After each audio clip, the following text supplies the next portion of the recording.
Assalamualaikum dan Nuru TV. Attack on Titan Season 4 Part 2 Episode 6. Episod yang bertajuk Thaw atau bermaksud sesuatu benda yang dicairkan. Alright, itu tanpa membuang masa pakcik botak, let's get it. Rambling, rambling, it's coming, rambling, rambling. 目に物見せてやる。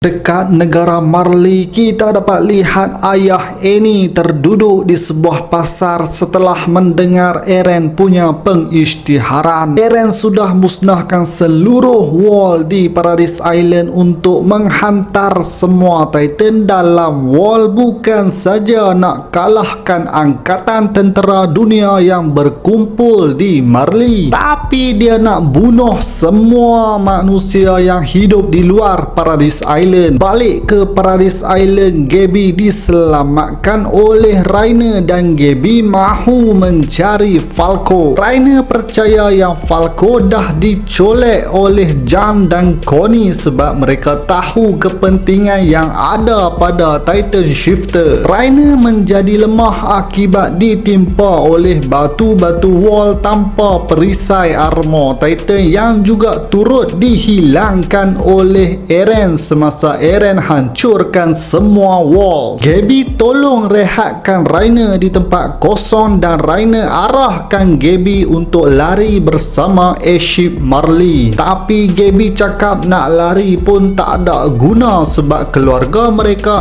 akan mati. Jadi Gaby fikir Eren perlu dibunuh untuk hentikan rumbling. Rainer masih rasa yang benda tu mustahil sebab sekarang Eren boleh kontrol semua Titans dan juga orang Eldia. Gaby kemudian tinggalkan Rainer dekat situ. Falco yang masih belum sedar berada dengan Mikasa, Armin, Jan dan Connie. Jan tak sangka yang Eren akan bunuh semua manusia, tapi dia rasa dengan tindakan macam tu kebencian dunia luar terhadap Paradise Island akan lenyap sebab semua dah mati. Dunia luar yang seolah-olah minta benda ni berlaku. Eren dah tolak rancangan Zeke dan juga rancangan untuk jadikan Historia menjadi Titan. Jadi Eren buat semua ni untuk melindungi kawan-kawan dia, orang yang Eren cakap lebih penting daripada orang lain. Tapi Armin pelik kenapa Eren tak kontrol Pure Titans yang tengah menggila, sebab nyawa orang Paradis termasuk kawan-kawan dia tetap dalam bahaya kalau ada Pure Titan. Connie kemudian mahukan mak dia untuk makan Falco supaya mak dia dapat kembali menjadi manusia. Tapi Armin cakap kalau buat macam tu nanti mereka akan kembali bergaduh dengan Rainer dan tentera Marley yang lain. Mereka sepatutnya berdamai dalam situasi sekarang yang tengah huru hara. Apabila Connie dapat peluang, dia melarikan diri bersama Falco dan tinggalkan mereka yang lain untuk berhadapan dengan Titan. Yelena juga terfikir kenapa Titan-Titan ni semua tak dikawal oleh Zeke. Di sebuah bandar kaya hampir dimakan oleh Titan yang aku rasa Nile Dog, tapi kaya diselamatkan oleh Gaby yang nampak seakan-akan Sasha. Gaby bagi tahu Niccolo yang dia kembali untuk mencari Falco. Tiba-tiba tentera Paradise Island ternampak mereka semua dan bertanya adakah Gaby askar Marley yang bunuh Titan tu. Apabila nasib Gaby dalam bahaya, kaya selamatkan Gaby dengan menipu yang Gaby ialah sebahagian daripada keluarga mereka. Niccolo cakap dia yang guna senapang tu sebab dia bekas tentera. Mereka kemudian dibawa ke tempat yang selamat oleh tentera Paradise Island dan dalam perjalanan Gaby bagi tahu kaya yang Gaby ialah orang yang jahat. Dia bunuh banyak orang hanya untuk dipuji. Tapi Niccolo bagi tahu semua orang ada jahat dalam diri mereka sebab dalam dunia ni memang dah macam tu. Ahli Survey Corps hampir dimakan oleh Titan dekat fort, tapi mereka diselamatkan oleh orang yang mereka pukul iaitu Kish Shadis. Kish Shadis arahkan mereka untuk pakai ODM gear dan ikut dia. dan pula arahkan semua tentera untuk kumpul Titan di satu tempat dan mereka akan bunuh dengan menggunakan Thunder Spear. Semua Titan berjaya dibunuh termasuk kaki mabuk Dot Pixies. Hampir ke semua tentera Marley juga dah dibunuh dan mereka selamat buat masa sekarang. Onya Capone sedar yang kampung dekat negara dia juga akan musnah disebabkan oleh Eren. Flock muncul dekat situ dan dia cakap dia tak boleh mati di saat kebangkitan semula Eldian Empire. Flock kemudian acukan pistol di kepala Yelena dan menyuruh Yelena untuk kumpulkan semua volunteer. Mereka akan ditahan dan ini juga mengejutkan Jan dan Onya Capone. Di dalam bangunan tersebut, Armin dan Mikasa bertemu dengan keluarga Sasha dan juga Gaby. Gaby berkata yang dia tak mau berlawan dengan mereka lagi. Dia cuma nak Falco dan dia akan pergi tinggalkan tempat tu. Walau bagaimanapun Armin jelaskan yang Falco dah dibawa lari oleh Connie Springer. Gaby tetap tak berputus asa dan merayu untuk mereka bercakap dengan Eren sebab Eren boleh tukarkan Mak Connie kembali menjadi manusia. Dengan Founding Titan, Eren boleh buat apa saja sebab Eren juga mampu hilangkan perisai armor Titan. Armin terkejut dan terus bertanya Gaby bila benda tu berlaku. Gaby bagi tahu benda tu terjadi semasa wall hancur dan Armin teringat yang Eren cakap dia akan musnahkan atau cairkan semua benda yang dikeraskan. Di bilik bawah tanah, kristal Annie sudah pecah dan Annie terbaring sambil batuk-batuk. Annie juga sudah pun sedarkan diri. Habis episod ni. Dalam huru hara Rambling dekat Paradise Island pun banyak situasi yang belum aman. Connie kalut nak tukarkan mak dia kembali menjadi manusia. Flock pula masih gila kuasa nak tunjuk terror. Annie akhirnya kembali sedar setelah berapa season dah, berapa tahun dah dia terkurung. Adakah Annie akan menjadi musuh atau alliance? Begitu juga dengan tentera Marley yang lain seperti Rainer, Gaby, semua tu. Aku tak mau spoil, so komen pendapat anda dekat bawah. Sampai sini saja video aku geng. Macam biasalah, jangan lupa untuk like, share dan terima kasih kepada yang dah menjadi ahli Svekop. Kepada yang belum subscribe, come on man, join the family, subscribe. Jumpa lagi di episod seterusnya Noro Noro TV.